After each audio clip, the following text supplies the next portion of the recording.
আপনারা জানেন বাংলাদেশ জাতীয়তাবাদী দল সাম্যতে বিশ্বাস করে, সাম্প্রদায়িক সম্প্রীতিতে বিশ্বাস করে। আমরা সংখ্যালঘু শব্দে বিশ্বাস করি না।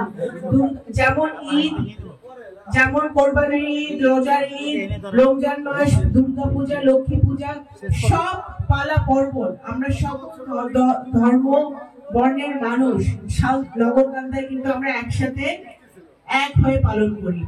আগামী দিনেও যেন আমরা এটা পালন করতে পারি, সেইটা আমার অবশ্যই দোয়া থাকবে। এবং আপনাদের নিরাপত্তার জন্য আমাদের বোনরা, আমাদের নারীরা, আমাদের ভাইরা যেন নিরাপত্তার সাথে আনন্দ ঘন পরিবেশে নিশ্চিন্তে দুর্গাপূজা পালন করতে পারে। তাদের আত্মীয় স্বজন বিভিন্ন জায়গা থেকে এসেছে, তারা যেন নির্বিঘ্নে পূজা পালন করতে পারে। সেই জন্য আমাদের বিএনপি নেতা কর্মীরা 24 ঘন্টা পূজা মণ্ডপ আপনাদের হয়ে আপনাদের সাথে পাহারা দিবে। কারণ ষড়যন্ত্রকারীরা বিভিন্ন ভাবে ষড়যন্ত্র করে এই সুন্দর পরিবেশটাকে নষ্ট করার চেষ্টা করতে পারে।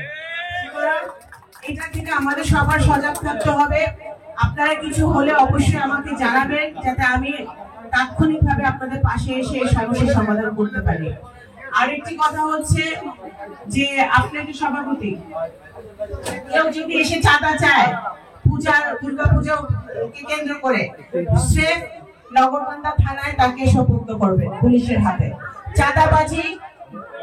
চাঁদাবাজি কোনোভাবে বিএনপি টলারেট করবে না।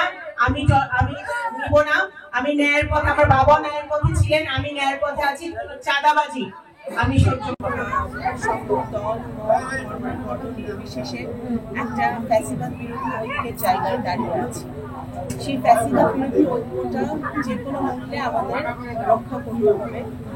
কোনোভাবেই যেন আমাদের গণতন্ত্রের পথে যে আমরা যাত্রা শুরু করেছি সেটা ব্যাহত না হয়। এই গণতন্ত্রের পথে আমাদের এই যাত্রাতে আমাদের সকল ধর্মের বর্ণের ভাই বোনরা কিন্তু আমাদের সাথে আছে, সকল জনগণ আমাদের সাথে আছে। কারণ তারা ওই বাংলাদেশ আর দেখতে চায় না যেখানে বৈষম্য আছে, যেখানে 3 বেলা ভালো মতো খেতে পারে নাই, যেখানে চাকরি নিয়ে বৈষম্য আছে, যেখানে ধর্ম নিয়ে কটূক্তি করা হয়েছে, যেখানে কথা বলার অধিকার ছিল না, যেখানে আপনার মদের অমিল হলে তাকে ধরে নিয়ে যাওয়া হয়েছে, আইনি খুন করা হয়েছে।